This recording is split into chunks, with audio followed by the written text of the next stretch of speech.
What's up, Nets fans? Welcome to the Brooklyn Buzz, presented by OTGBasketball.com. I'm your host, Nick Fay. Sadly, no Jack Manuel today, but we do have special guest, Dylan Jackson. What's up, Dylan?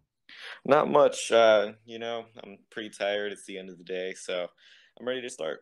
Another hot day in South Carolina, but we brought Dylan on to tell us a little bit more about Treveon Graham. Before we get started, just a quick reminder, you can check us out on iTunes, Block Talk Radio, YouTube, and OTGBasketball.com. Dylan, though, what were your thoughts right off the bat with the Nets signing Graham? The Nets got themselves a really good basketball player. Unfortunately, in Charlotte, he didn't get to play much. We had sort of a wing logjam. So he played kind of like a four for us. So it was really interesting to see him play. But on the defensive side, he's good. On the offensive side, he's good. He's just that all-around quality depth piece that I think will really help the Nets move on. Yeah, I honestly really liked it. I know I've seen you guys say nice things about him, you and Evan as well. It just seems like a guy that maybe Kenny Atkinson can work with, help him develop a little bit more. What exactly does he bring to the table offensively and defensively? What is, like the strengths of his game? So to me, he reminds me a lot of Trevor Ariza. It's just like that 3-and-D type mold. He averaged 41% from the 3-point line, although he's not probably going to be a volume scorer. Defensively, he can switch on to fours at times, but he's certainly better on twos and threes. But I really think you got yourself a really nice 3-and-D player. I know you already got like Janan Musa and Radions Kuraks in the draft, so you guys are really stacking up on those wing positions, and I think Graham certainly helps that. Yeah, is he going to be a guy that Nets fans love? He plays with a lot of hustle too. Oh yeah, he played in Charlotte. He was probably one of the guys who played the hardest for us, and you wouldn't see it on the stats, but he was hustling up and down the court each and every play. Yeah, honestly, as a fan, I think that's the number one thing you can enjoy. Your team might not always win, but if they're going out there playing hard, you can respect that. What would you say is some areas where Graham needs to improve? Well, for me, I think his mid-range games should certainly improve. I mean, he's only 24 years old, so he is a young guy. Defensively, I'd say just like covering the paint. I know he's not a big guy, but if you're going to switch on to fours, you should be able to maybe defend in the paint a little bit better. So maybe those two things on offensive defense are maybe the two things he should improve on the most. But all around, he is a really, really solid player. How is he as a ball handler and a passer? He's pretty average, I'd say, as both, considering he's a small forward, shooting guard combo. Passing the ball, he's not going to get you much. He averaged about 1 assist a game on 17 minutes, so he's not. I mean, as a rebounder, he's okay.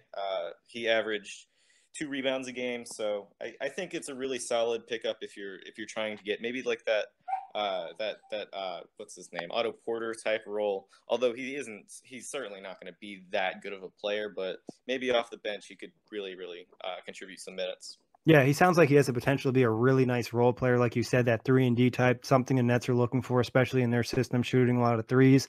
I know you mentioned Trevor Ariza. What do you think would be his best case scenario? I think Trevor Ariza is actually his best case scenario. I think he could develop into a starter. I think that's his absolute ceiling. His floor, I mean, is a G leaguer, but I think his middle ground somewhere, I'd say it's that backup small forward wing combo. Gotcha. And just a shout out to Dylan. He does the rookie report, so I trust his draft analysts of players and stuff, kind of giving the potential and whatnot. You can check him out on OTGBasketball.com too. Why do you think the Hornets didn't re-sign him? Was it just strictly a money thing, or they just didn't have room for him on the roster? So there's a lot of reasons we didn't re-sign him. The first being we have a lot of wings right now that probably not all of them are going to get minutes. There's MKG, second overall pick in 2012. He's probably going to be the odd man out. We've got Malik Monk, Jeremy Lamb, Nick Batum, Michael Kidd-Gilchrist, Dwayne Bacon. So we've got all these different guys that are going to get minutes. And I think if we did re-sign Treveon Graham, it probably would have been to 6 or 7 million. I think that's what the original expectation was.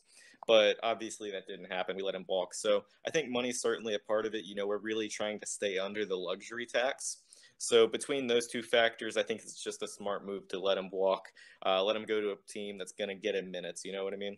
Yeah, exactly. And like I said, I'm kind of excited to see what Kenny can do with him and with his player development, kind of get the most of out his game. And on a 2-year deal, the details aren't out yet. I would assume it's something similar to the Shabazz Napier deal, where there's a team option for the second year too. So it's kind of a win-win for the Nets. And I'm honestly really excited to see what he can do. And just it actually feels like the Nets actually have a full roster of players for the first time in a long time.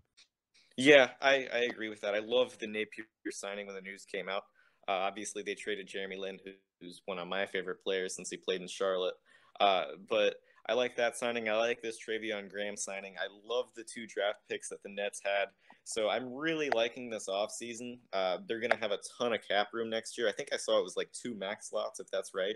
Yeah, they can But have up to 2 max spots. They're gonna have D'Angelo's cap hold and Rondé's cap hold, depending on what they do with those 2, but they're anywhere from, like 45 to 70 mil. So there's gonna be a lot of options out there. yeah, for sure. I mean, there's a ton of free agents next year too. I mean, a lot of big free agents this year signed 1-year deals to go into next year and have a lot of teams with cap rooms. So I think Nets fans should certainly be excited.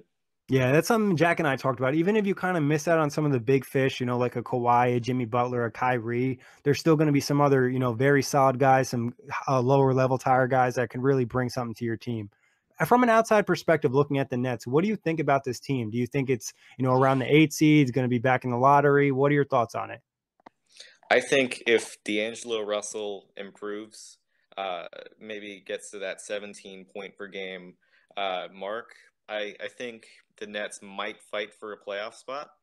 But in the meantime, I'd put them towards like the 10th, 11th seed in the East, maybe behind Charlotte, Miami, Washington, maybe a tier below those sort of teams. Yeah, I think that's fair, and obviously you're definitely becoming a friend of the show, talking nice things about the Nets. But I think D'Angelo is going to be the key ticket for the Nets going into next season. I know a lot of us Nets fans and writers and beat writers and stuff are expecting him to hopefully kind of have a breakout season, become that all-star we kind of all envisioned. But Dylan, like I mentioned, you're big on the draft. I know you were probably hyped to watch a ton of summer league.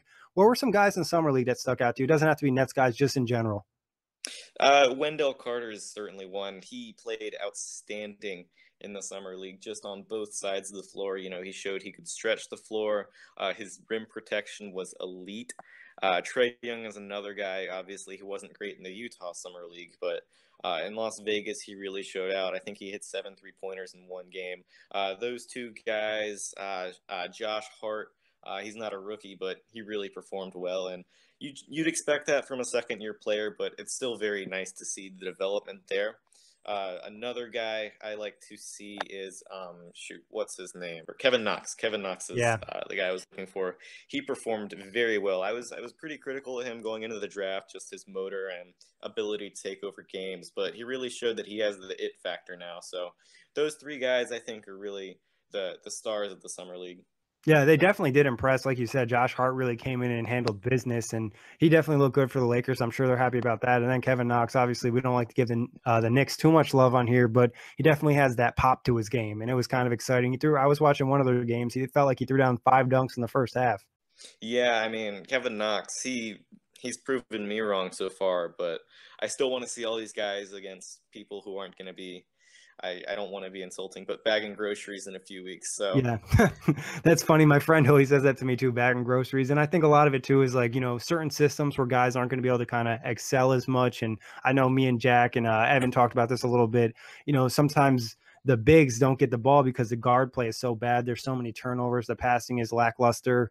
So, yeah, I mean, the big thing with Summer League, it's kind of like a play defense if you want to sort of thing. So, I mean, there's gonna be a lot of points, but I think the quarters are shorted like 2 minutes or so. But I really like watching the summer league because I'm obviously really big into the draft. So it's almost like a dream college basketball like little tournament sort of thing, mhm. and that's what I find most fun about it. Yeah, I love the tournament too, the setup at the end too, like for the teams to kind of compete for the championship in summer league. I think that's really cool. And hopefully, some of us OTG guys will be out in summer league next year. Dylan, big thanks to you for hopping on. You can check out Dylan on OTGbasketball.com at the Hive, and he's just hooked up with a new site, Hoop Analysis by USA Today. So big shout out to Dylan. And as always, thank you everybody for listening.